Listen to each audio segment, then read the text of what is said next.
Put on your handsome faces. Grace, peace, and welcome to Forcefest 2020. I am Nick Mielke. And I'm Steve Renault. I'm sorry, Nick. I'm all caught up in this. That's right. We're excited. We are here. It is Forcefest, and we are here to talk about faith and the Force, and we're going to get to that in just a few minutes. But I want to welcome everybody who is joining us. I want to welcome in those that are in the live chat. We're going to try and keep up with that as we go along, maybe take questions, get some folks plugged in. But first, I want to introduce our guest, our other panelists. The Reverend, almost soon-to-be Dr. Lane Davis is with us tonight. Lane, what's up? Yeah. Hey, how are y'all? I'm great. I'm doing very well. Thank you. We are excellent. We are thrilled for you to be here. And for those of y'all that are joining us, if you don't know Steve and I are a part of a podcast called Podcast of the Whills, and we like to say that it is a podcast that treats Star Wars like a sacred text. We look at this and treat that as if that was our Bible study. So we look at the lessons movies that can teach us things that inform who we are as people in this universe, in this world that we live in. And we also do more than our fair share of nerding out and ridiculously long trailer reviews, anything like that. Lane is finishing up a PhD program. Whoa. Which is exciting because just this very week, my good friend Steve Renault started a PhD program. Started a D-Min program. So, I'm not as smart as Lane Davis. Okay, well, you're both going to be doctors, and I will never be a doctor. So, but what that leads to is I have two people much smarter than me here tonight, so that we can talk about faith and the Force. Before we do that, I want to remind everybody that's watching that Forcefest is taking place right now because Star Wars Celebration was canceled due to the quarantine and the coronavirus and the pandemic and all the things that we are all going through around the country. And so I'm super thankful to the organizers of Forcefest who put this event together. There have been a ton of panels throughout the day today. I have been able to check in on some of them, and they have all been great. There's a bunch more tomorrow. Yeah. I believe when it's all said and done, there's going to be about 60 panels that took place over the course of these 2 days. So we're super thankful to be a part of that and to have this opportunity to do a panel ourselves. We also want to point out that part of Forcefest is existing to also raise money for the Make-A-Wish Foundation, and that is a foundation near and dear to many people's hearts around the world, around the country, and they do amazing work. And so throughout the course of this weekend, there are links. You can see them in the live chat. I also want to acknowledge John, who is our administrator. I like to say he's our producer because it makes this feel a lot more official, like we're a big-time deal. We don't have a producer on our podcast. Steve does most of the heavy lifting on that end.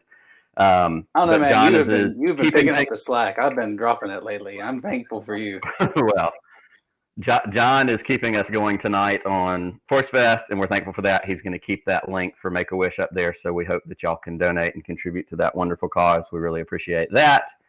And we're going to jump in. We are talking tonight about faith and the Force. And as I thought about this over the course of the last several weeks, as we got prepared for this event and the excitement of what we could do, something kept sticking out in my head, and it was the "and" in the middle of that title of this panel, faith and the Force. Mm. And so what I think we're going to end up talking about tonight are those two things as separate entities in the Star Wars universe, but then how those two paths kind of both diverge and cross over each other at various points throughout the Star Wars saga, throughout the movies, any of the different places that we have seen it. And I think that there's so much there. All of Star Wars is built around this idea of the Force, this mystical, Steve, if you want to, you can give us the Yoda quote about the speech that you're so good at reciting for us. Oh, I have to pull my notes up. I don't know if I can do it from memory, but we won't put you too much on the spot. But real quick, we've had a few people in the chat, Nick, ask kind of, Lane, where are you? What are you doing with your PhD work? And what am I? And yes, I was not making fun of a D-Min at all. They are just D-Mins, and PhDs take up a different amount of time of one's life. And so, Lane, if you wanted to share briefly kind of your background, and then Nick will do you, and then me, because we might have some folks who are not used to us. So please, and that's why I'm glad you're looking at the chat. Yeah, I will introduce myself. Yes. So as Nick said, my name's Lane, and I'm working on my PhD at Southern Methodist University in Dallas, Texas. And I study mostly American religious history. So it's sort of a dual track in both religion and in American history, and just how those go together, but also history of Christian doctrine and things of that nature as well. So, yeah, that keeps me busy. All right, Nick, you want to let us know about you? And other than being my wife's youth director 3 centuries ago. That's right. Oh, I was too. That's right. That's right. Lane was as well. Yeah, that's how Nick. I mean, Nick and I know each other for a long time ago, but we did that together. Yeah. Yeah. Steve's wife. I was only a year older than I think Steve's wife, though. So Steve's wife was in my youth group when I was a youth minister in college. And then years later, we ended up working together because she became a Methodist pastor, and I was in youth ministry for a whole bunch of years. And she likes to talk about how I was her youth director, and she's known me for half her life. But at the same time, I like to point out that she was my boss, and she always argues that no, she wasn't.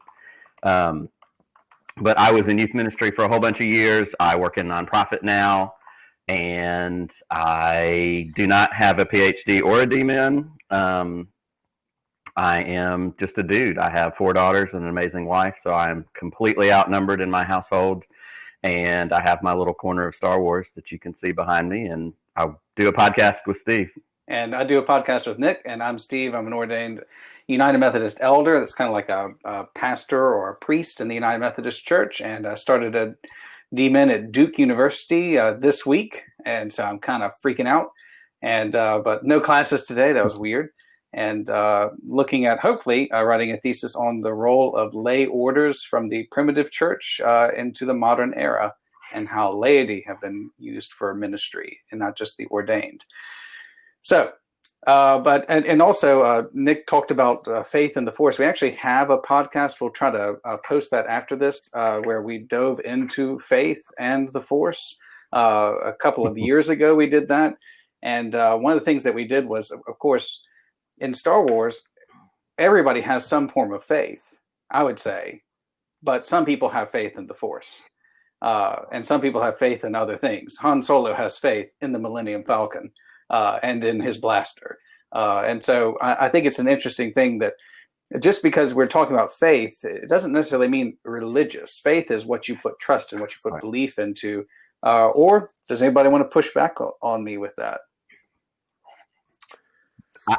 That's exactly where I was kind of coming with my idea of faith and the Force. We've got both of those things. Han Solo, especially as we see in the beginning of Star Wars itself, it's a bunch of, hokey ancient religions, right? Hokey nonsense, things that he didn't believe in. And he even says it in that quote that we love so much: ancient religions are no match for a good blaster by your side. Like, that was where his faith was. His faith was in the Millennium Falcon, a gun by his side, Chewbacca, who was his loyal companion, and his wits and his ability to get out of a situation, to shoot first, to do the things that he did. That was where Han Solo's faith was. He became a convert, essentially, over the course of his journey through the Star Wars saga. We see that in Force Awakens when he's talking to Rey and Finn on the Millennium Falcon. And, I thought that was all made up. And he gives that little speech, and he says it's true, all of it. The faith, or the Force, the Jedi. So he was truly a convert for what we would see, in our religious worlds today. He was a non-believer, or he didn't think it was a big deal. And then he was convinced because he had a religious experience. He had a conversion of some form or fashion. Yeah. And so, it's interesting to have kind of his arc from episode 4 all the way to The Force Awakens, almost standing in the same room, in the same spot, saying, it's true from hokey religions. And it's also interesting, something I've been doing my coursework this week. It's interesting to talk about faith, and, faith is great, but it's not as good as a blaster by your side. And this question of protesting, nonviolent protesting, and use of force. And so that might be another interesting dimension if we want to take down that rabbit hole, but we don't necessarily have to do that. Nick, you're the captain of the ship. I'm just Chewbacca. Well, and that's all right. Well, I like where we've started out, and I think this idea of what are the things what are the examples of faith, not necessarily the Force, or maybe faith in the Force? It's going to be a tongue twister all night, I can tell already. What are some of the examples of faith that stand out to either of you? I don't care who goes first, over the course of the Star Wars saga, and we can throw in Solo and Rogue One in there as well. What are some really stand out, as people who grew up with these movies, as some of us who think about it way too much with our free time? What are those keystones of faith that you see throughout these movies? Lane, what about you? Yeah, so I think it's a great line of questioning, and I think what comes to mind is I think you're absolutely right that everybody in the Star Wars universe has faith in something. And I actually tend to first think about the Empire and what do they have faith in? Because in a sense, I think you could look at the Empire as a vision of a very secularized society, right? But what they ultimately have faith in is power. They ultimately have faith in our guns are bigger and our battleships are way more better at blowing things up, and our Death Star can destroy your planet. And so it's faith fully in the technology that they have been able to put together, and its technology and just the overwhelming force that they, not the force, but the force, the force of violence, basically, that they're able to have in the Empire.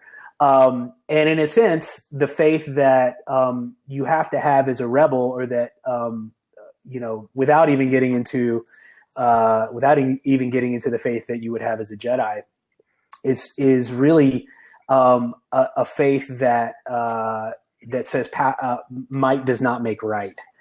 Right, that it's not just a matter of how many guns you have, but that you're able to stand up for what is right and have faith in what is right, and that will actually win the day. So that's kind of where I've started out thinking about this whole topic. So I agree. I think everything that you see from the Empire, this technological terror that you've created, so technology and the order and everything, it all flows to this desire of the power to control the chaos, and so that's where the Empire puts their faith. Now the Emperor puts his faith in a very different place, and so you kind of have that disconnect between the Empire and the Emperor, but you definitely have this sense of power. Yes, Nick, what's up? So let me put you on the spot on that right now. What does the Emperor himself put his faith in? Because the Emperor, as a general rule, is what we've seen. He's the puppet master. He's this long con. He's been running things from episode 1 all the way through what we've seen in episode 9. Is it he puts his faith in himself? Where does the Emperor put his faith? Let me see what I can get out of you on that. I think he puts his faith in himself. Whereas if you were a Jedi, you realize that the Force flows through you. As the Emperor, he ultimately believed that the Force did not flow through him, but that he could manipulate and use the Force in a way that was his prerogative for power. That's what I think his ultimate. So it's a distortion of how one uses faith, in a sense. Mm-hmm. Absolutely. Rural farm boy in the chat puts it, Palpatine turns his faith inward. Yeah, very much. It's an individualism, a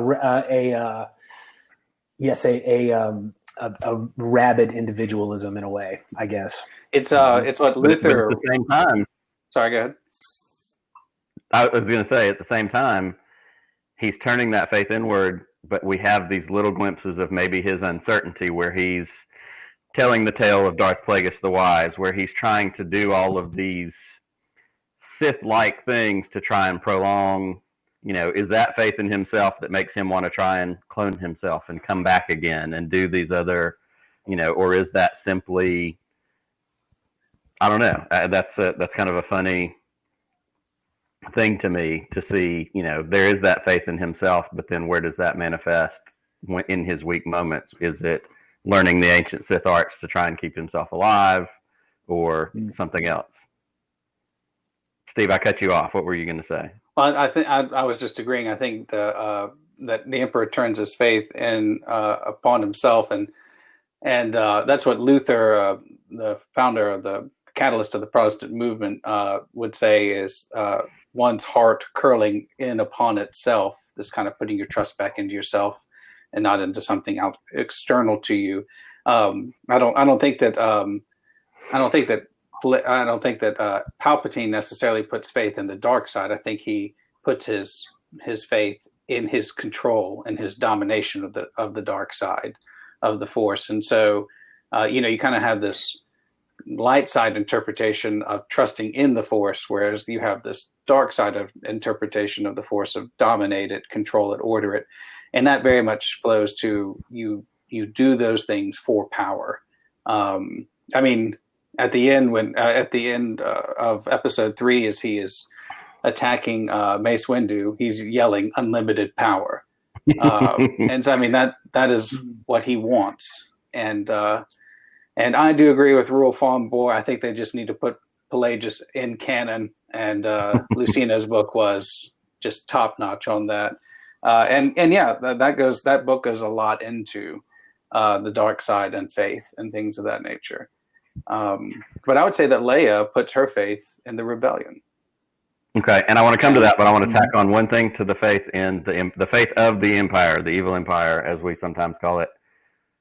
The two sides of that I see is you have the Sith, you have Vader, you have the Emperor, you have these almost gods among us type situation that the soldiers, the generals, the Moff Tarkins, all these different people that are working for them, subjugated to them in some form or fashion, but you get these little hints of not taking them seriously or not necessarily being scared of them. That scene in Star Wars in the boardroom, don't be so proud of this technological terror. He chokes him, he puts him back in his place. But what about the soldiers, the Empire, the stormtroopers? Where is their faith in what Lane's talking about, the technology, the weapons? Matthew in the chat said it, the technocratic nature of it all. Is there, are they necessarily having faith in these supernatural Jedi leaders, Sith leaders, or is that kind of a constant struggle that we're seeing? Because you do see those moments when they kind of go,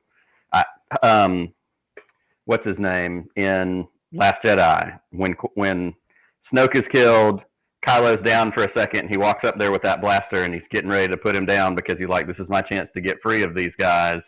There's a struggle there that I wonder if that plays into some of this conversation about faith on the side of the evil Empire. Hux, yes, Hux.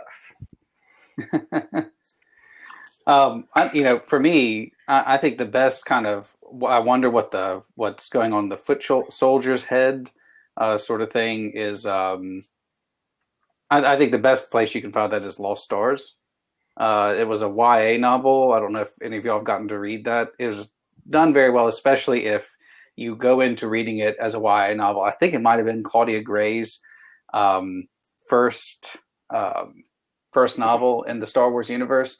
But it basically, what the Empire represents for these kids that come from this kind of like distant part of the galaxy is the Empire brings so much goodness to them, and Claudia Gray's goes right into like the first Empire Day, and when the Empire lands and there's rejoicing and people are like, this is great, it's going to bring commerce to our sector, it's going to bring order to us, and so for many people the Empire was stability and upward mobility.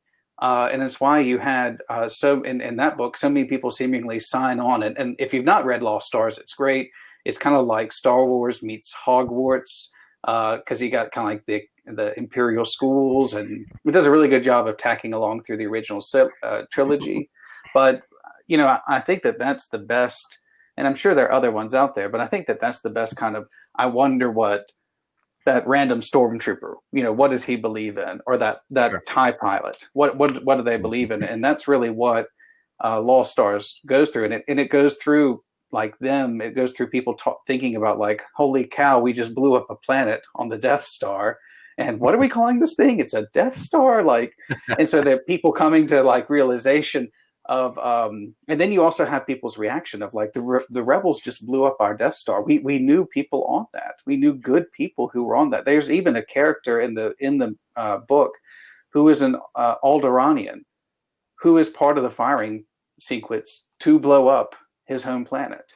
And so you have a lot of this question of, you have some characters who walk away and join the rebellion. You have some characters who kind of double down and stay with the Empire. But the crux of that book, the answer I think Claudia Gray would give, and we tried to get Claudia on the show, but the answer that Claudia Gray would give is that, you know, the Empire for a lot of people was a liberation from kind of this, you know, backwards rock age to this modernity, chaos, commerce, you know, things looking brighter. And so I think for many people it would be like, well, I mean, what's wrong with the Empire? They're so removed from the Emperor and so removed from Vader that all they see is the modernity and the connectivity of what can be offered, cleaning up the corruption of the Jedi. Absolutely. Well, let's transition that, because you started with Leia. Give us that thought that you started when I cut you off. I mean, Leia has to have, I mean, at the beginning of it, of course, her father is alive, right? And so I think that probably we don't get this, but I would say that for Leia in the beginning, the faith, the trust is put into her father, who is heading up the rebellion. But of course, when her father dies, and kind of the home base of the rebellion is squashed out, is you know, vaporized, she has to place her faith somewhere. And to me, it becomes clear that she places it in the rebellion, which is the sense that this thing all needs to come crashing down. But you know, I think the rebellion would seem by other people as, why are you disrupting a good life? Things are going relatively well. And so, but I would say that's where she puts her faith, and she puts her faith in you know, a punchy little droid named R2D2. The hero of it all, R2D2. He is.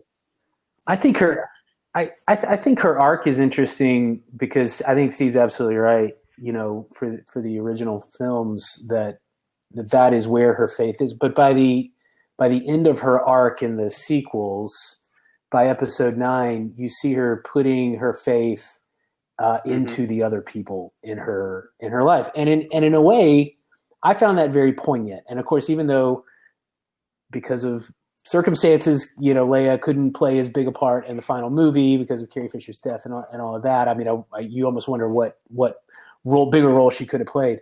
But I found it to be a poignant moment as she is handing lightsabers over to the next generation of Jedi, and it almost makes me think, okay, this is in a sense a model for how many of us, I think, find the trajectory of our lives.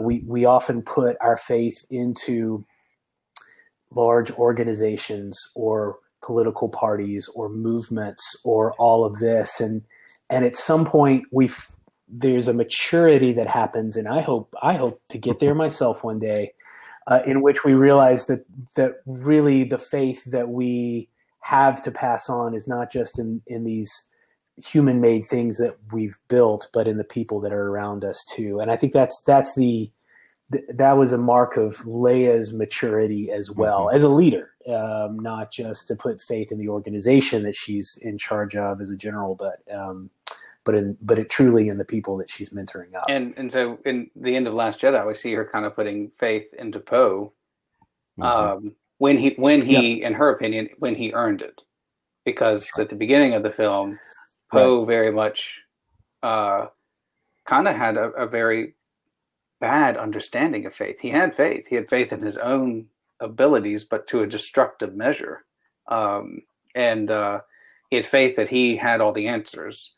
And that led to some very poor decisions by Poe, and basically saying, that he was not in a place where Leia could have put her faith in him until the end.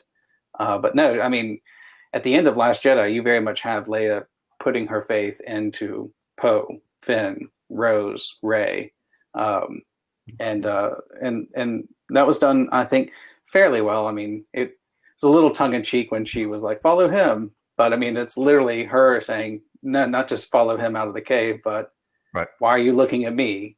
You need to be following him now." That's a huge line of faith. Yep.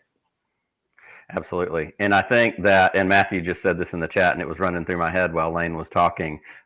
I love that line in Last Jedi when Yoda shows up with Luke at the burning tree and they're talking about Rey, and he says, "We are what they grow beyond." That's the burden of any master, and it's that handing off. I mean, we're all parents. We have kids, and we're in that mode now. Lane, you talked about big organizations, political systems, governmental systems, whatever it is.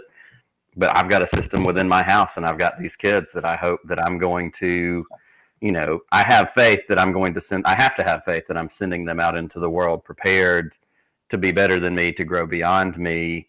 Because if I don't have that faith, I'm just going to fall apart, because I'm never going to let them go anywhere, and we're going to live in this house till we all just rot and die. And I can't do that to them. I can't do that to me. Yeah. And in a sense, that's exactly, I think, to go back to the last question, Steve, what you were talking about, I think in a sense that, at least in the films, and I'm not as deep into the books and sort of the extended universe, so at least what the films portray the Empire as is really, when you see the stormtroopers, you have this complete lack of identity, right? We don't know who they are. We never fully know who they are or what they are about. And I was thinking about a scene in the Rise of Skywalker in which Finn and Janna are talking, and it's that when they realize that, hey, you were a stormtrooper too. It's like this realization that the reason I left is because I have this identity, and like they're sharing their identity with each other, and that's what distinguishes the rebellion from the Empire in many ways. Because at least in the film world, the Empire steals identity, and the rebellion actually gives identity. It's the transition from FN 2187 is it 2187 to Finn, right? I can't call you that. You're because the I recognized he was a person. Yeah, dehumanizes, and in some ways the rebellion humanizes. But the question in the chat room that I thought was really interesting, it's tradition gets innovated by real people. What we are what they grow beyond. I heard a great line this week in one of my classes, and it's tradition is the living faith of the dead. So it's the faith from those who have gone before that is passed down through the generations. And I think that in American culture especially, we have this very individualized faith. Faith is mine. It's kind of, I've forged it. It's artificial. I've made it myself. Whereas that understanding of faith is, and what we're talking about here is that faith is something that can be handed down in a sense. And what we're talking about there is two very different understandings, I think, of faith. The full quote is, "Traditionalism is the dead faith of the living. Tradition is the living faith of the dead." So I thought that was pretty interesting. But no, I think that Leia and many people have this faith in the rebellion and in people in the rebellion. Not just in the rebellion itself, like I still love the scene, and the greatest rebellion character ever, I think, is Admiral Raddus. I mean, it's, Amon Calamari meets Winston Churchill, and you have this scene of basically Rogue One, Jyn Erso has gone to Scarif, and what does Raddus do? He doesn't say, "Well, I'm gonna." He just walks out the back door and gets his armada and heads to Scarif. That's a massive faithful movement on Admiral Raddus's part to believe that I need to be there. And still, that's one of the most beautiful space dogfights I've ever seen them do. But there's a lot of faith in that, even in the progression of Rogue One, that ending as they're passing the disc from here to there to there. There's a lot of sense of, I'm not going to make it, but I'm going to give this to you, and I believe that you will make it. And even though it kind of gets passed 3-4 times, there's that sense of literally passing on the Death Star plans. You're right, and I think as we're in the Rogue One area, and you mentioned it, and it kind of ties in with Poe as well, especially, and shout out to Alex Segura if you have not read Poe Dameron Freefall yet. Yes. I highly recommend everybody do it. It really is a great book. Fills in those gaps about Poe, but what you talked about, as Poe took that transition from the beginning of Last Jedi, he made mistakes. He believed in himself more than anything else. And we can do this. We have the opportunity to take out this giant ship.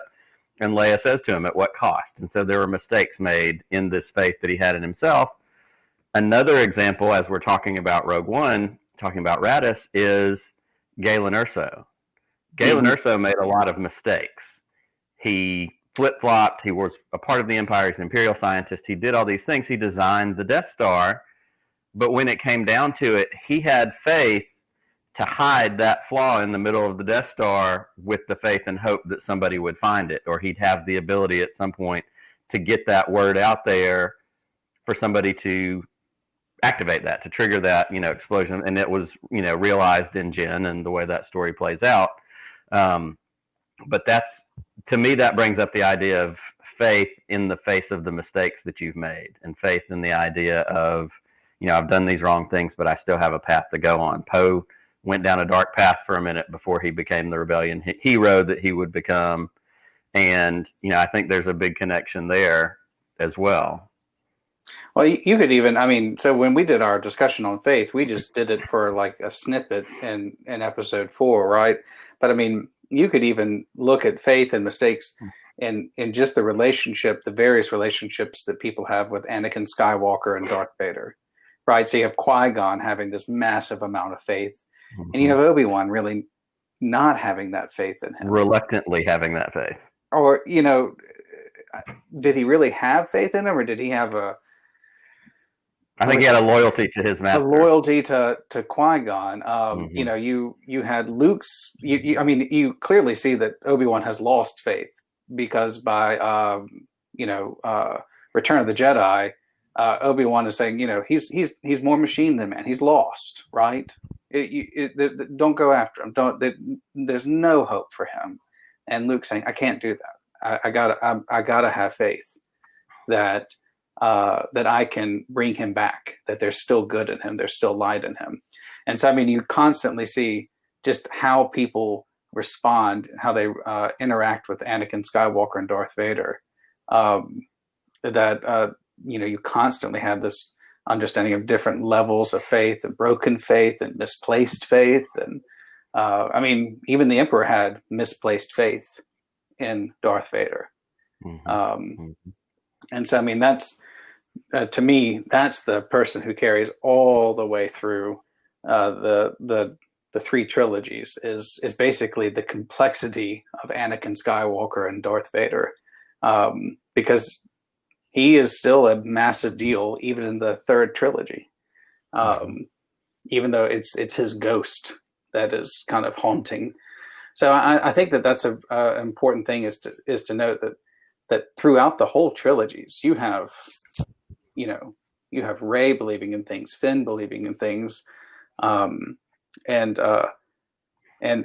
so this whole thing is about trilogy. This whole trilogy is about faith. That's what this all is. Absolutely. Well, and I think one of the hallmark moments in The Empire Strikes Back, which of course we all love so much, and if you were to say pick a top 3 or 4 or 5 faith moments throughout the course of this trilogy, one of them is Luke and Yoda in the Dagobah swamp. The X-wing is sunk, Luke's trying to get it out and he can't do it, and Yoda does it, and he gives him the judge me by your size and this and that. But when he pulls it out and that thing flies across, glides over his head and sits down on the ground, he just turns around and looks at him and he says, I don't believe it. And Yoda looks at him and he says, that's why you failed. That's why you fail. And, to me, that's the number one faith moment probably in all of Star Wars. As a kid growing up and seeing that, I think that stuck with me somewhere and went, all the Yoda stuff, do or do not, there is no try. But that stuck.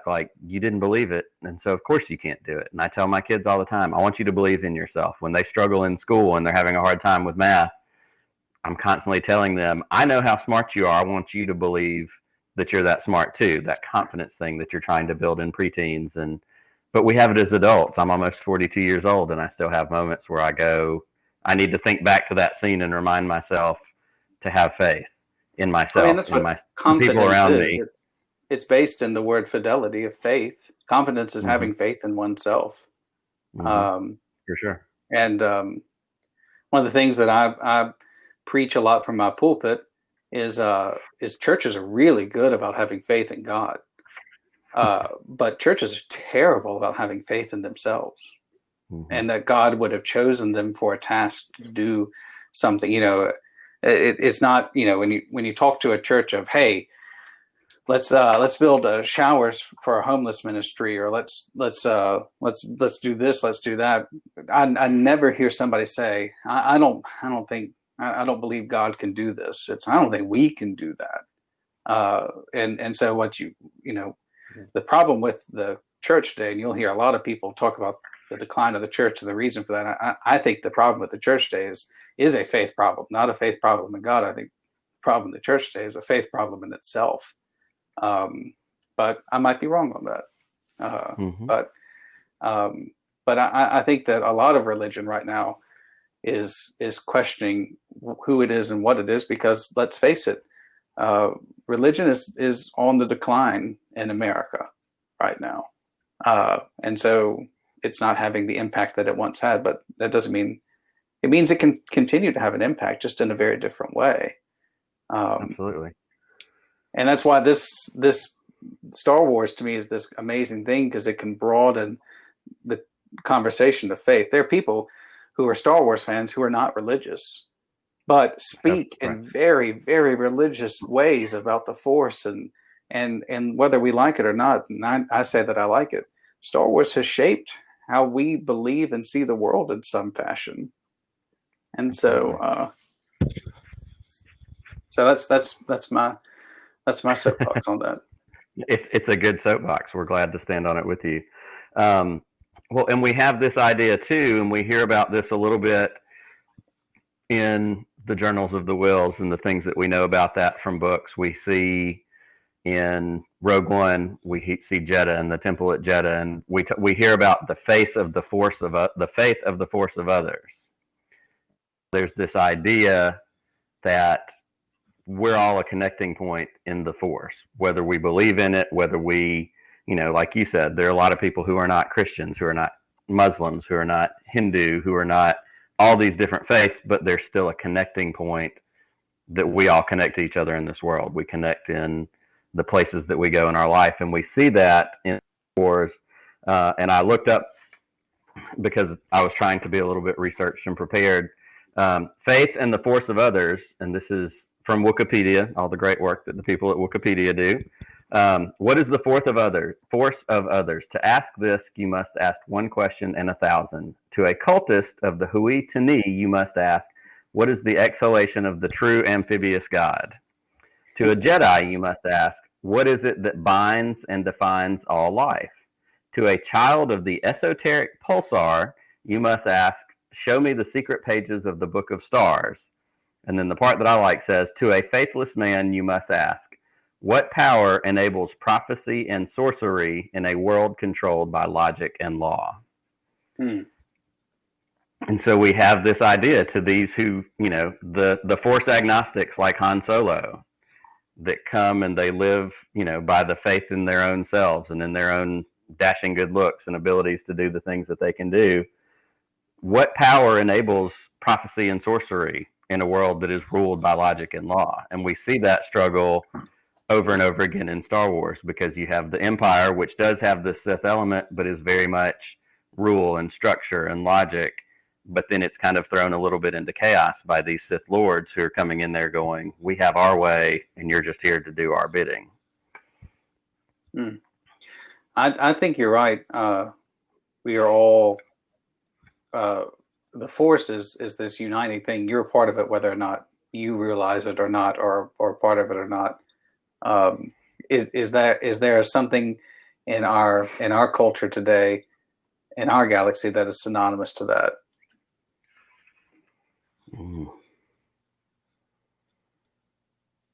tough question, and I'll prove because now that Nick has finally given me a second, because he was just like, do the long Yoda quote. So hang on. Let's see.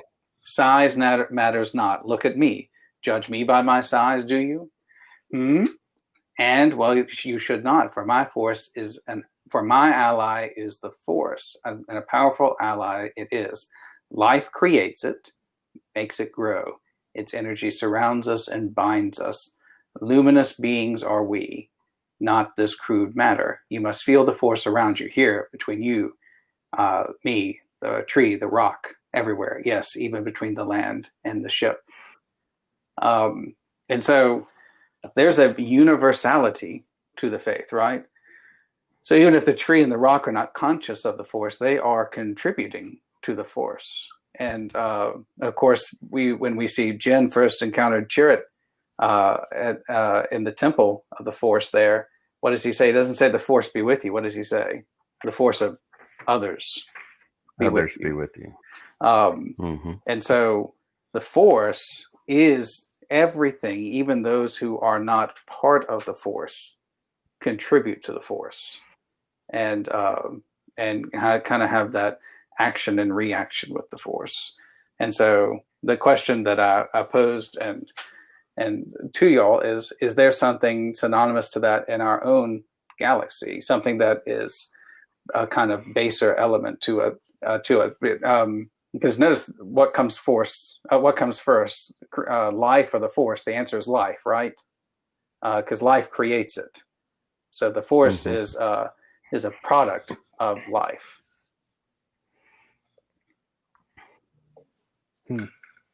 I tend to think this. I kind of touched on the idea of secularization earlier. There's at least in the academic study of religion 30 years ago, secularization was like all the rage. The religion is going away. You can look at any developed country in the world, and you can see religion on the decline. And then all those people who theorized that had to take it back. Because in fact, as it turns out, especially in places like South America and Africa, religion is just exploding, specifically like Pentecostal Christianity.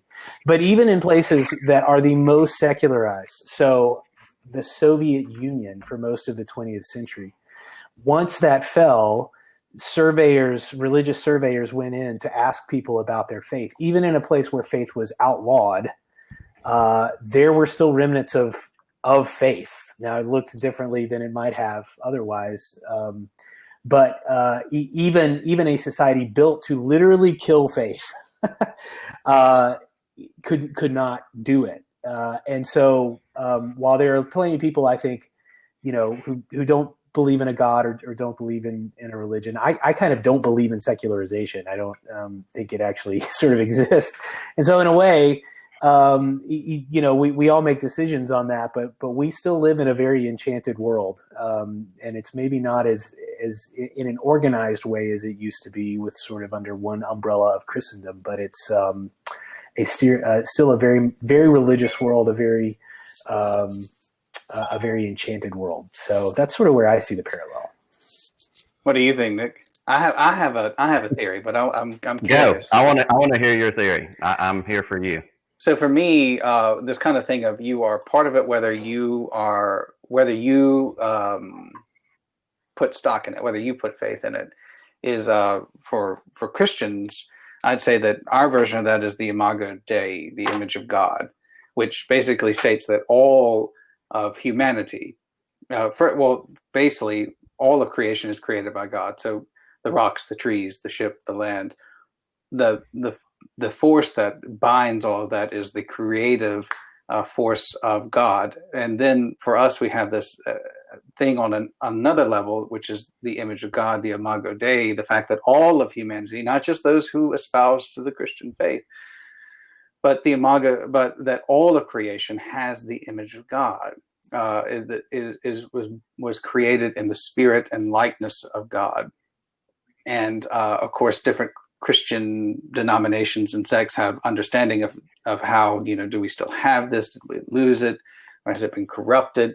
But there's very much sense that there is there is a connection among all of humanity, in as much as we are all created in the image and likeness of God. And what that means is for a person of faith, when a person of faith sees another person, regardless of their race, regardless of their creed, regardless of their gender, regardless of their orientation, regardless of anything, any of the barriers, artificial barriers that as humanity has erected to divide ourselves, a person of faith can kind of drill through all of that very quickly and say, but when I see you as an image of God, and I am an image of God.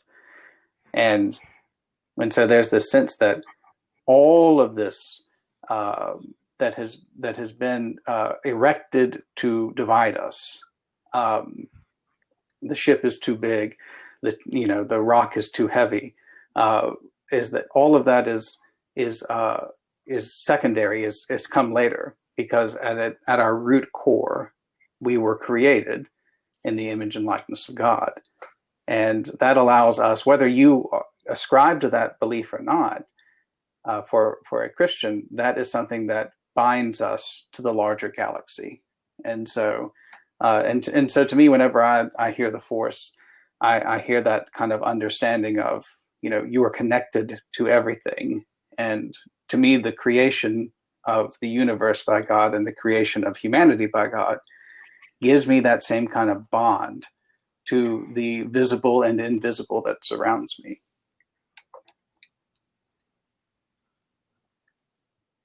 You got church going on all of a sudden. Bringing some. Well, I want to do this if we can, just for a few minutes. We've got about 15 minutes left. I know we've still got a few folks in the chat. We've still got some people here watching. I don't know if anybody has any questions, any other comments. We've had some great comments in the chat, but we have over here this way, down in the corner, we've got our little box. Grab this spot. If somebody wanted to jump in with us for a minute and had a question or a comment or something else they want to throw in here before we get done, I wanted to offer that up to anybody that is watching and wants to jump on the camera with us for a minute. So let me ask this question. Who do you think has the greatest faith in Star Wars? Who has the greatest faith in Star Wars?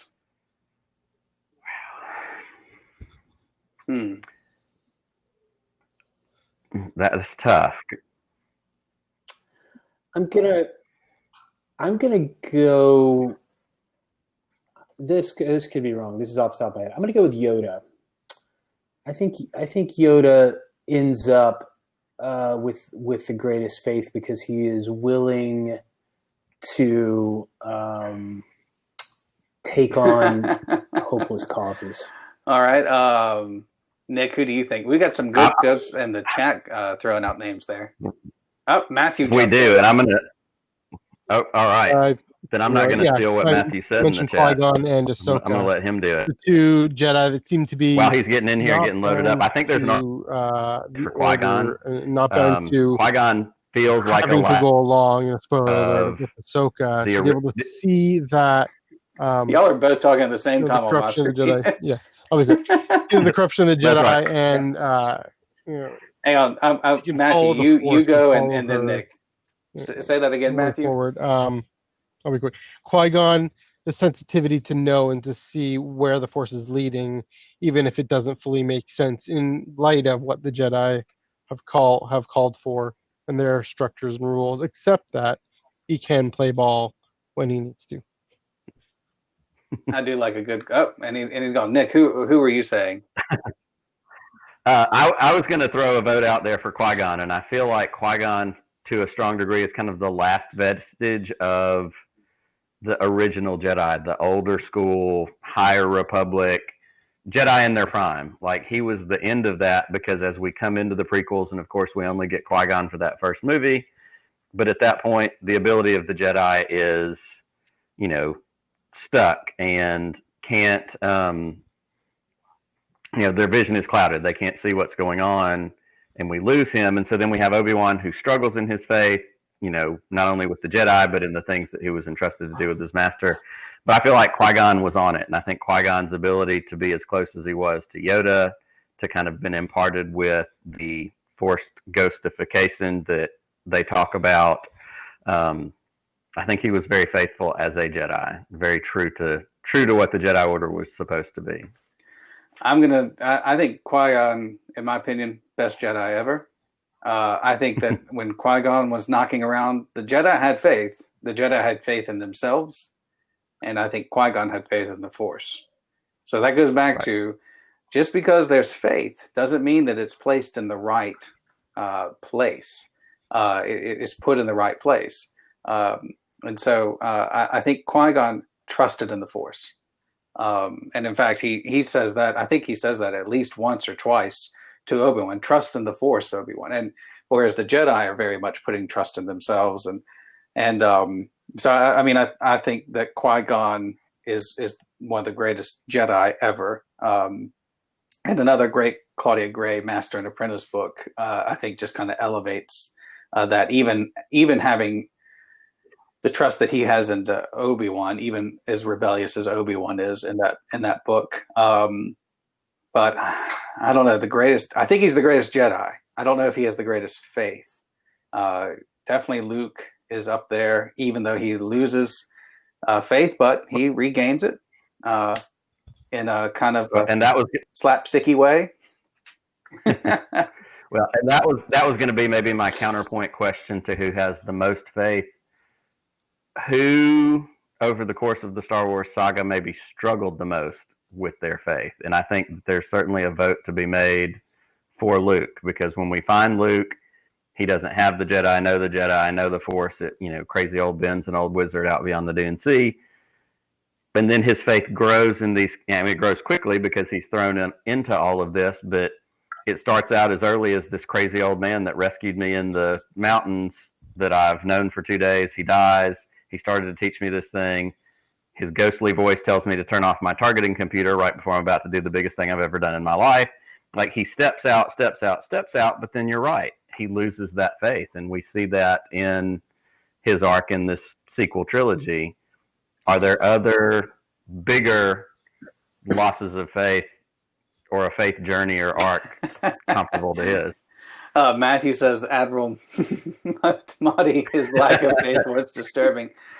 His lack of faith was definitely disturbing. Yeah, the chat brought up Padme losing her faith in Anakin and passing away from that. That's a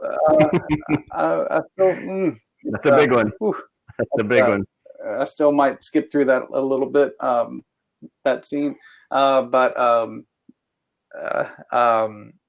think Anakin Skywalker and Vader. I mean, we see him have a change of faith constantly, right? Mm-hmm. Please see my first comment. Okay. I'll go back and look at that. Yes, Padme did have a faith in humanity, and mm-hmm. I think that we can see her faith kind of shaken to the core as she's in the Senate chamber and the Empire is created, and she looks around at and says, "So this is how democracy dies?" With thunderous applause. This kind of stuff wouldn't be better than this, and just completely. I think we constantly see Padme losing faith. We see her losing faith in the galaxy and in the love of her life, and it is heartbreaking. I just don't know if someone dies of heartbreak, but but I'm going to comment on that one.